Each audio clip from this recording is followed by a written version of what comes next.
Starting. All right, now we are live. So, cool. Daniel Junge, welcome to Utah Valley University. Take my hat off here. We got a little group here.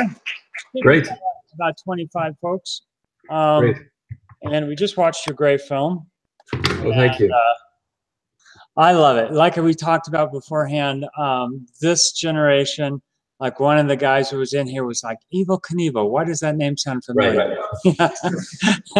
And I told her, I said, man, when I was a kid, Evel Knievel was bigger than the Beatles, you know? I remember watching the Snake River jump like it was yesterday. And I looked at the date, I was 7 years old, you know, but I just remember, and I remember being that age before they announced the Snake River, but he was talking about the Grand Canyon. And in my third grade class or fourth grade class, whatever it was, there was a picture of the Grand Canyon. I remember looking at it and just going, he's gonna die. He's never gonna make that, you know? And so, yeah, this is really fun for me for nostalgic reasons. So first I want to ask. How old are you? I'm 51. Yeah, you are in the sweet spot for yeah. Evel Knievel. The sweet spot. I really appreciate one of my students suddenly just making an outburst there, saying no, like she's shocked at my age. So thank you. So I'm 40. I'm 48. You know, I found out that the top of the register is probably about 55. Bottom of the register is just maybe a little younger than me, 46. There was like a sweet spot that, you know, that you had to be the right age to love evil. I think probably adults were, you know, too cynical, especially adults coming out of the 60s were a little too cynical for him, but for kids, he meant everything. So it's interesting that there is, I found a sweet spot that a demographic that he really nailed, and you and I are both in it. Right. I had the, yeah, that's not like the, you know, there's the the boomers and the Generation X, and it's the Evel Knievel generation. Yeah, it's kind of straddles those. Yeah, yeah. I had the action figure. I had a lunchbox. I had I was into it, and yeah. I went and saw Viva Knievel. I saw it in the theaters. Sorry. Me and my buddy were the only two people in the theater. It was the first time I'd been to a movie where I was the only one in the theater. And we ran up and down. You know, we were just doing everything. We were just like two 9-year-old kids just running around this theater all by yourself for an hour and a half. It was great. So tell me how this film came about. I know that Johnny Knoxville is a producer on it. Is it something that that you were the genesis of, or did it come to you? Yeah. So a lot of films in my career, and I think this is true of a lot of documentary filmmakers, have come about through happenstance. I mean, I think you have to have at least learn a passion for your subject, but typically, I mean, I think a lot of people see, if you look at my films, I could point out any number of those that came through a relationship or through a newspaper article where I was like, that's a great film. This is the time to make that film, you know, and generally I've been an opportunist. This is perhaps the sole exception in my life, because this is a film that I've wanted to make, you know, probably before I was thinking about making films, just because he meant so much to me as a kid. But then also, I remember, as you probably, I remember when he went to jail, and I remember feeling very conflicted about that. And so in many ways, this film is an attempt to reconcile those dual feelings that I have for this man. So it's a film that I have wanted to make, and then, you know, the timing just was right. I was fortunate enough to get nominated for a couple of Oscars. I won an Oscar. I think my stock was up, and it was at that point that I pitched this film. But I will say that I think that the genesis of the film really was knowing we need to have some access. So at that point, I reached out to Shelley Saltman. Simultaneously, I reached out to Kelly Knievel. Both of them were interested in participating. And I knew that I had a film at that point if I had the buy-in of the family, and if I had the buy-in of Shelley Saltman, who for all intents and purposes, should be, you know, the antagonist in the story, or should be evil's antagonist, which he isn't. We can talk about that. So once I had those two bits of access, I went to the A&E, to the History Channel A&E, who I've wanted to make a film with for quite some time, and they came on board.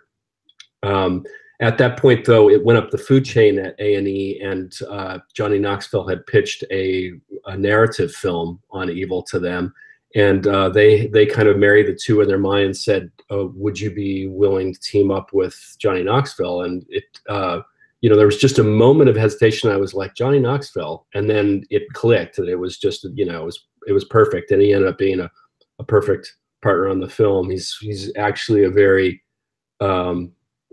very serious guy and a serious filmmaker, and was as intense a producer and as thorough a producer as I've ever worked with. So he ended up being just a perfect partner on the film. Excellent. Okay, and so tell us about your interviews and the way you set them up, all in front of a theater or a theater screen, and when that idea came along. Did you do preliminary interviews and then go back, and then, or did that idea come early, and were you doing any type of projection, or is that all in post? And why don't you just film students here who do interviews? Sure. Well, how many in the audience thought they, who in the audience has an idea of how we did that? Speak up. Here. There's a group of them where I was putting in the wrong place. Where are they? There they are. How did you do it? Green screen. Yeah. Yeah. So every single interview is shot on green screen. Okay. And then we shot a theater practically.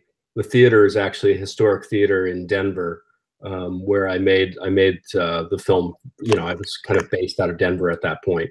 And so it's the Paramount Theater, which is a historic theater in downtown Denver, and we shot that practically. And of course, we shot all the green screen stuff and recorded all of our angles, and then matched those angles in post to this theater and matched the lighting. And then the screen is composited in as well. So we did shoot the lights practically. You see the lights coming up and going out, but the screen is blank. And then we filled the screen with whatever images we wanted to. So we could you know, tell the story, and that we could put any B-roll back there that we wanted to at that point in the film. Yeah. So it's, you know, the idea is, I feel like these historical films, you know, I think I was just tired of seeing people interviewed on their sofa, you know, and there's a disconnect between that and archival footage, and I wanted to find a way to integrate the two.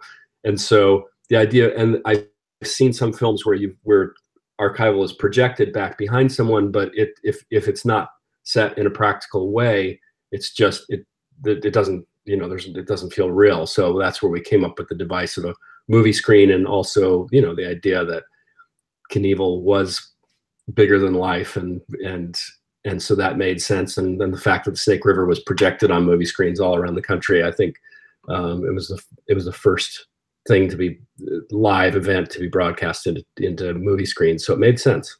Yeah, help me with that in my memory, because I watched the Snake River jump on a television.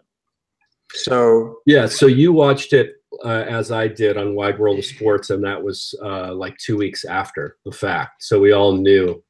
I didn't know. Yeah, I know. It's interesting that we don't remember it that way, but we knew that he had lived. Yeah, I guess you're right. I probably just don't remember that. I don't remember.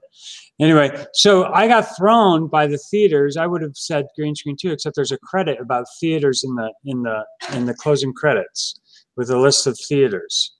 Did I just read that wrong or something? And obviously you're blinking if like you don't know what I'm talking about, and it's your movie. I mean, I know that we thanked the Paramount because we shot practically there. I think maybe Yeah, there were a couple of, I think it's because we were shooting all around the country we couldn't shoot in people's homes because we had to set up this huge green screens. Right. And of course we shot in studios where they were available, but for instance, in Butte, we set up in a theater. Okay. So there were I think there were a few locations where we did green screen in theaters, and maybe that's why there's more than one theater. Yeah, there's a list of credits. I thought, oh wow, they shot all those theaters practical. I thought it was so you no, it's with one. The plates are all shot in one theater space. Okay, tell us about, this is something that you know, students making documentaries don't often have access to a lot of archival footage because of the cost. And so they don't have a lot of experience working with that. Can you walk through the making of a largely archival film? Yeah, well, this is my first film that was largely archival, and we had a great archival producer, you know, someone who researches and also gets the rights to the films, and we had a healthy archival budget. You know, the archival budget of this film was bigger than the budget of some of the features I've made, so it was substantial. I do think that you know, the times are changing. We did pay for a lot of the archive in the film, but we also fair used a lot. I think fair use law is getting more and more clear on what you can use and what you can't use. And I do think also the fact that so many libraries and how so much is now online, I do think that archival films are becoming more accessible to independent and student filmmakers. And of course, I don't advocate for this, but you know, there are people who will make films and not get the rights, and you know, even will go to festivals without securing the rights. But ultimately, you know, that's a high risk game, because at some point, you know, they can either pull the plug on your film, the festival can ask for rights, or if you want to sell it, you have to go out and get those rights. And then sometimes if you haven't done it in earnest in advance, that they can be thorny. But I guess my point is that I do think that archival films used to be exclusively only could be made by, you know, fat, healthy budgets, and I think that's changing now. Good. Okay, I'm going to turn it over. We don't have a huge crowd, so you're all expected to ask at least a question. Not really, but come on up. Come on, Mike. I've got one line, so I have one question. So as you're forming a line, I'll ask that. So tell us about you've had a lot of success with like Oscar wins with short documentaries, which is sort of I don't know if I want to say a lost art, but just sort of an uncelebrated medium. Or format, I should say. Can you talk a little bit about that, about making short docs and sure, how you've been able to do it and why you think they're important and something? Sure. I've made. A little feedback there. Can you hear me? Yeah, we can hear you. Wow. Now, okay, it's fine now. You know, I guess I've always said a film should be as long as it should be. And the truth is that all too often filmmakers will go into a film, especially younger filmmakers, and I was guilty of this, would go into a film with a proscribed length, i.e. feature, in their mind. And I think that frankly, you know, it takes a lot to sustain a feature-length documentary. It takes a lot of, I think you have to keep your audiences on their toes. And so I think some subjects are just more ripe for a shorter interpretation. There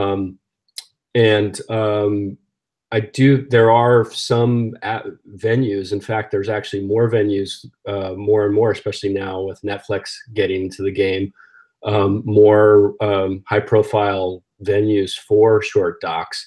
But even 7, 8, 10 years ago, when I made the two that were nominated, really the best outlet was HBO. Maybe arguably still is. HBO does make short docs because they don't, you know, because of the format of their programming, it doesn't have to fit into a 90-minute slot or a 60-minute slot. And so So I do. It was actually a challenge to make the best film possible, and with a decent budget. Both those films had HBO in tow, and keep them under 40 minutes, which is the Oscar, the maximum Oscar length. So I think both of those films are 39 minutes and 59 frames. 59 seconds for 59 seconds, 59 frames, or 29 frames, excuse me. I think so. I do think, and I actually think that doc shorts are becoming more popular now. I mean, I think that the craft is getting better and better for doc shorts. Okay, great. All right, come on up. Make sure that you tell him your name so he knows who you are. Thank you, Daniel. And we'll just go, if you start to get tired and sick of this, then just let us know. Hi. Hey, how you doing? What's your name? I'm Bryce Allred. And I just want to say what you said before about length of documentaries. So I saw Saving Face, and I was really shocked that it was only 40 minutes long. I think it was the first time I'd seen that.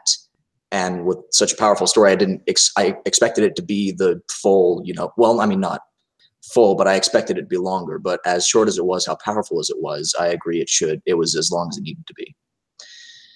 So thank you. Of course. When it comes to archival documentaries, it's really hard to articulate this, but it seems like there's a huge responsibility that comes with making something as archival as this, because you want to show as much as you can, and both sides. I mean, with what we saw here, Evel Knievel was this American legend, but his personal life could be seen and giving his namesake some credit as evil. So when it comes to making documentary film, do you feel that there's ever an instance where information should be withheld, or do you think everything should be laid out on display? Yeah, I do think, I think that, well, first of all, I think that making films is always, there's like a three-way contract there. You have a contract with the audience and with yourself and with your subject, and there's always a push-pull between those three poles, I think. I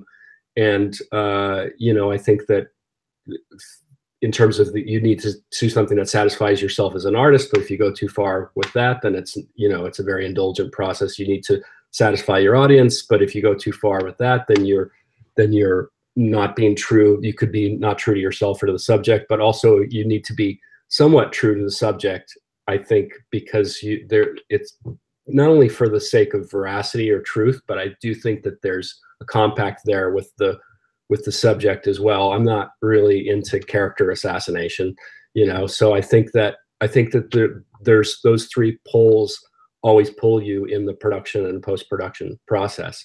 With Evel, I think that the guiding principle was that we wanted warts and all. We wanted to show the dark side, because there's clearly a very dark side there, but I also wanted to be respectful of the reverence that I still have for him, and certainly Johnny Knoxville and others in the film, Matt Hoffman, Tony Hawk, have for this man. And so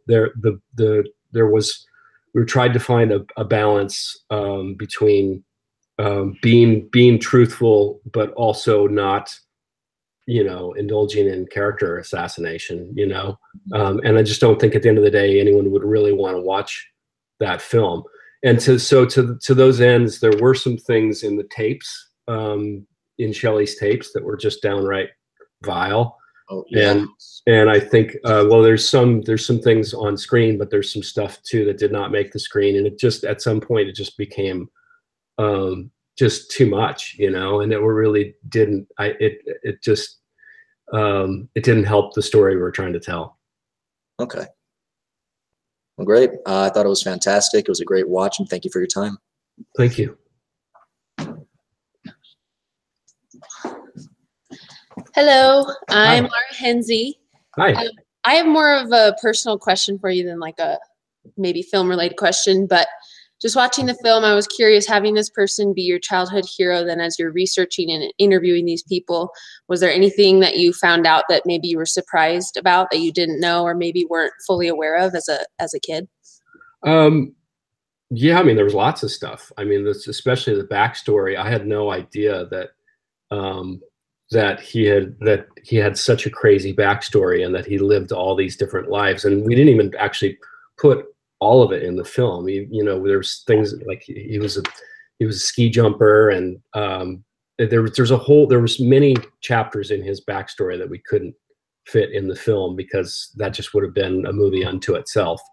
I do think that I think the darkness and just how dark things got. I guess maybe I was protected from that as a kid and didn't realize it. So I went through a journey on the film, and I think hopefully audiences go through this journey as well. And if you can feel it in the film, there's definitely a sense of revelry and fun at the beginning of the film, and then it gets extremely dark, but then that we pull out of it and still you know, find, I wouldn't say redemption in terms of him as a person, but in terms of what he gave us. And I think that reflects the journey that I went through as a filmmaker making this film and going through that process.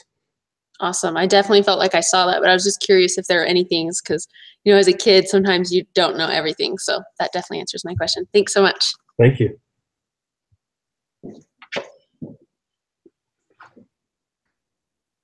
Hi. What's your name? My name is Devin Ashcraft. Hi, Devin. I just have a question about directing, and like, sounds like you've had a lot of experience in like going to like the Oscars and stuff. I think my biggest question is, what is the biggest thing you've learned over your career and your experience that could help students like us who want to like get out into the industry? Yeah, well, I mean, the very first thing is that if you want to make films, the best way to make films is to make films. And I spent a lot of time spinning my wheels earlier in my 20s, trying to trying to work on other people's films, which I think is helpful. I think you learn working on other people's films and working in different capacities. But I think that the only way, especially, you know, there was the advent of digital technology around the time that I did my first feature-length doc, and that allowed me to just pick up a camera and go out and shoot instead of waiting for anyone to say yes, because invariably that was not going to happen. Now the tools are so much better and so much more accessible to all of us, and you know, all of you in the room there are now my peers and my competition in a way. You know, everyone is capable of making these films now. You know, to an extent. I mean, not everyone is accessible. No, not everyone has the same level of tools and crew available to them, depending upon whether, you know, if you have a fat bank account or not. But the truth is that all of us have the same tools at our disposal. The other thing that I've learned over the years is to become more efficient. And you know, a few of my first films I shot in excess of 300 and 400 hours of footage, and spent many months in post crafting the film. And I think that there's a place for that. I just feel like I've gotten a little more efficient in post, not just in post-production, but knowing what I want ahead of time, and then being more efficient once I've shot as well. It's just, I think that's just come with experience. Okay. Well, awesome. Thank you. Thank you. I'm really tall, so okay. Hi, I'm Normandy. Hi. I was just wondering, because I know, especially like I'm going through a doc class right now, and there's just like mountain loads of footage to go through. You're making a film? Yeah. What are you making the film on? It's on like multi-level marketing companies in Utah. It's just, they just really take off here, and just why that is and things like that. Interesting. But Why is that? huh? Why is that? we think it has a lot to do with just like the kind of culture here, kind of a lot of like the LDS culture and stuff like that. Maybe, people are just really like tight knit with each other and stuff, and they can Mary Kay parties and all those things. But we're laughing. And like Amway. Yeah, a lot of stuff like that. And yeah we have doTERRA, New Skin, essential oils, all those things. Interesting. Yeah. But I was just wondering, as you went through this documentary and kind of the process, especially in post-production, of deciding what you wanted your story to be, and kind of with all, like we talked about before, with all those different just like sub-stories and pieces of information that you wanted to include, how did you decide what you wanted your story to be in the final product? Well, this is true not only of this film, but of most of my films. A lot of people feel like documentary filmmakers are like this tabula rasa, a blank slate, and you go into a film just open to the universe and just waiting for the story to come to you. And the truth is that you do have to be very proactive, and I think you have to have an idealized version of what your story looks like going in. And in fact, the fact that written materials are becoming more and more necessary for pitching films, I think, is probably a good thing, because I think the more that you can script out how you see a film ideally taking place, I think the better you go. And now that's not to say that you aren't reactive as well as proactive, and when things present, especially in a Veritate film, when life presents in a different way than you expected, you of course have to be reactive and adapt your story and change. But the truth is that even my Veritate films, I had a pretty strong idea of what the film would look like going in, and then set out to shoot that particular film. In the case of Evil, it was even more so, because I did a lot of the research ahead of time, and even in the first few interviews, I got a sense of kind of the shape of the story. Like we talked about, the fact that he had this, wild, outrageous youth, and then things got dark, and how to pull the film back around in the end, and try to also to have a 30,000-foot view and include some of the things that were happening in American, to have a context as well. All those things that I knew going in. At the moment, I can't think of specifics. Of course, there's lots of little things that changed in the course of it, but you'd be surprised at how much of that is on paper or in my head going into a film. It's interesting. I also wondered, when you're talking about that, just how did pitching it go about in this particular project? It's a good question, and it's different for different projects, especially when you have more of a human rights, social justice kind of film. There's just different venues and different kinds of people that you go to. In this case, once I had the relationship with the Knievel family, I knew I had Shelley Saltman at that point. I proposed it to A&E on paper. Molly, my EP on the film at A&E, very smart woman, smart filmmaker, has made a lot of great films. She was very tough on me and made me continue honing and rewriting the proposal. It was pretty grueling, actually. I did probably 4 completely different iterations of the proposal, and she kept challenging me, asking me, but what's the film really about? What's it about?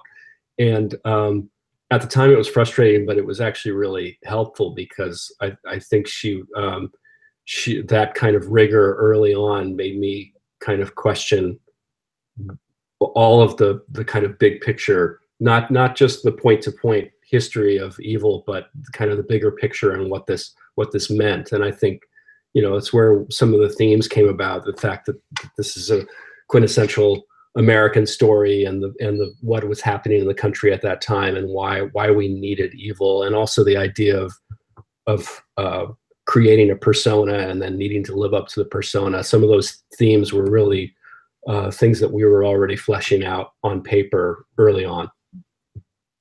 Oh, wonderful. Awesome. Well, thank you so much. Thank you.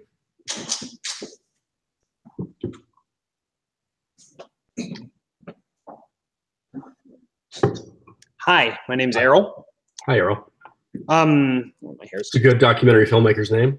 I think so. Yeah. Yeah. I didn't come up with it though. So, so I had a couple questions. The main one is, so it must be pretty tempting to have like a list of questions that you go to get kind of the best responses out of people. How did you know what questions to ask the interview subjects? Like, how did you gauge what would draw the best response? Yeah, no, that's a good question, and that is really. I guess I don't have a lot of skills in. I mean, I certainly can't. I can't shoot a basketball very well, and I'm tone deaf. I don't have a lot of marketable skills, but something I am good at. I'm good at interviews, and I think I get that a little bit from my dad, who was a historian and an oral historian, and I grew up with that. But I just have, I guess there's a sense of intuition that you have when you're going into an interview. You can also feel the energy of the subject just when you're sitting around shooting the breeze with him or her before the interview, and get a sense of where they're at. And you can tell, you can usually tell whether you want to go right for the jugular and like go, start with a real thorny, difficult question, or whether you want to start with what's your first memory as a kid, or whether you want to just ease them up and say, what'd you do today? Is that a typical day? All of that, I think you intuit when you're just spending time with the subject before they get on camera. Now again, and this harkens back to something I said earlier, that I think you go into interview very specifically to get somewhere. You know what you want out of that particular subject, and I think, with Linda, we knew that we needed to know about, we needed to hear about the infidelity and the abusive personality. We needed to hear those things, and that was one of the most difficult interviews I've ever done, just because it's just that interview was haunting. It was a really tough subject matter, but with Linda, it was just a matter of taking our time and getting there eventually, and just being real gentle with her and not going for broke right off the bat. Okay, thanks. And then my other question is, if you were to see any actor you wanted play Evel Knievel in like a biopic, who would you want to pick? Oh, geez, I don't know. Who would you want to see? I was thinking Chris Hemsworth or Liev Schreiber.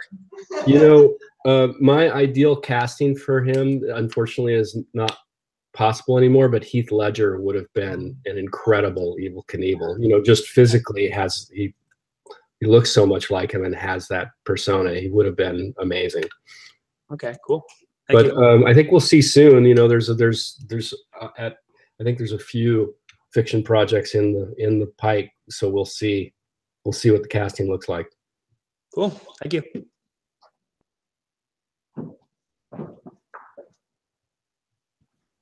Hi. Hi. I'm Will.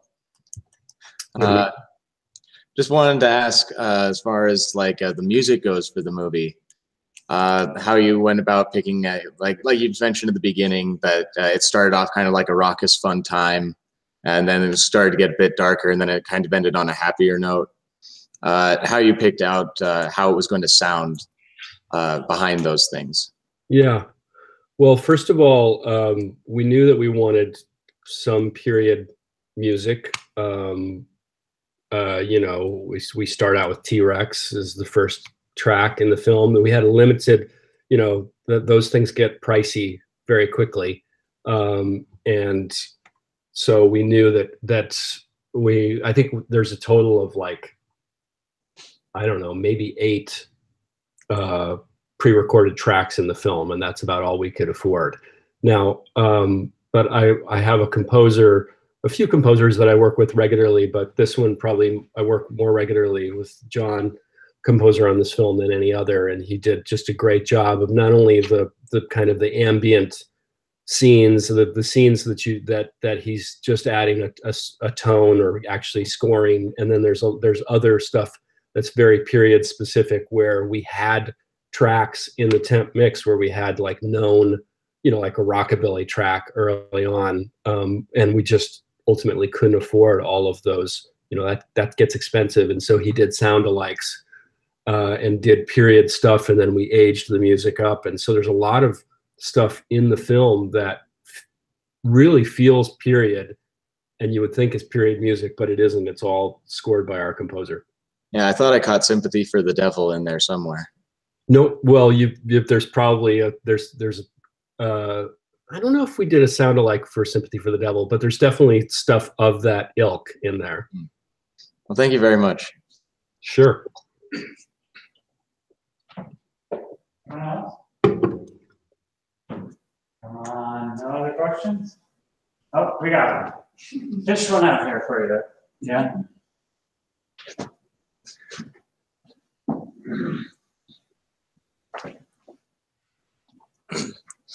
Hello, I'm Hunter. Hi, Hunter. I was wondering, how does this documentary's length to produce, like, or just from the start to final cut, compared to like the other documentaries you made? In terms of what? Just length of time. Oh, timeline. Yeah, this is this one.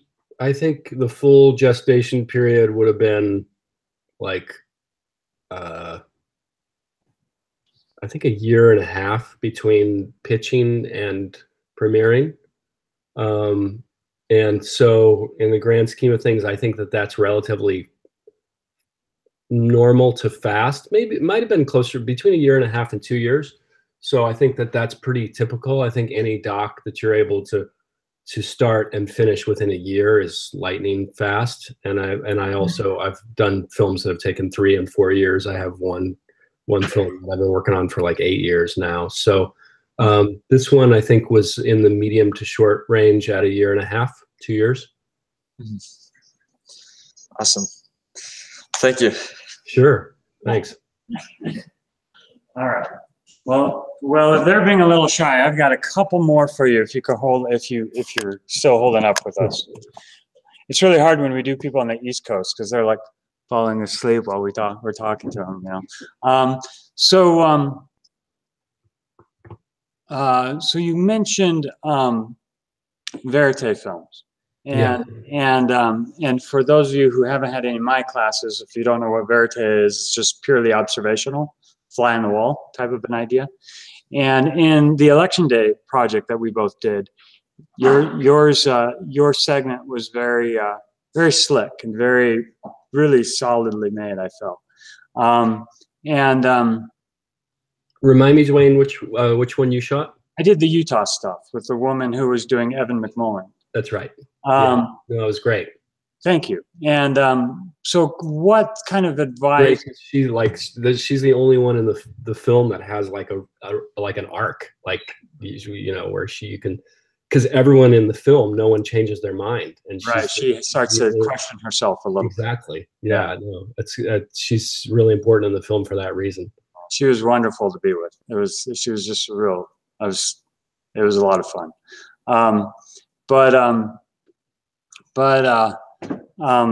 So what sort of approach do you take when you're shooting that way, in that style? And what are some of the sort of things that you, not necessarily look for, but just going in, sort of best practices that you've learned over the years that you can maybe convey to us and to these guys?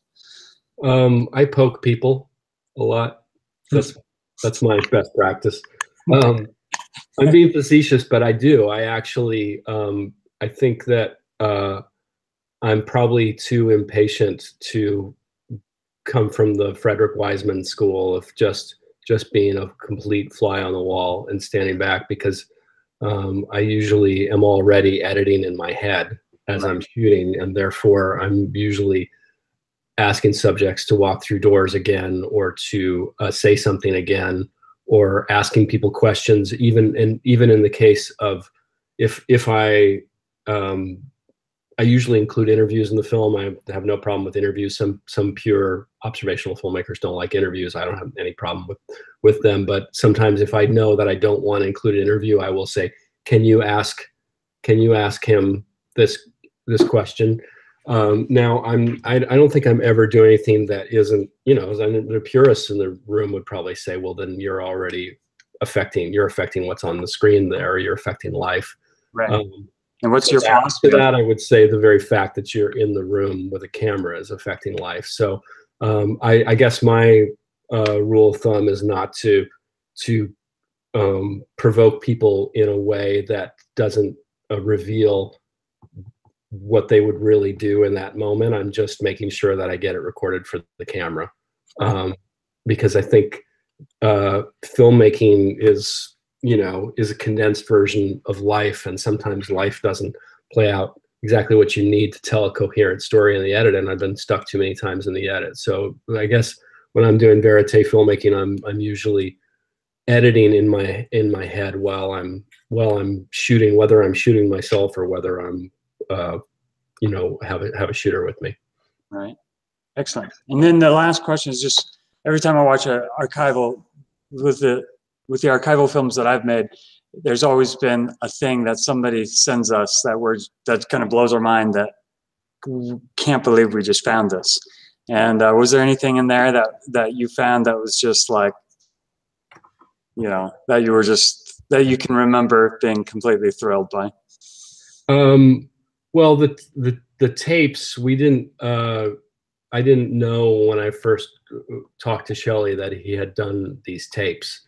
And they actually played a bigger role in earlier cuts of the film. And actually Shelley played probably a larger role in earlier cuts of the film. And I think that I mean, the fact that he was recording stuff while on the Snake River tour.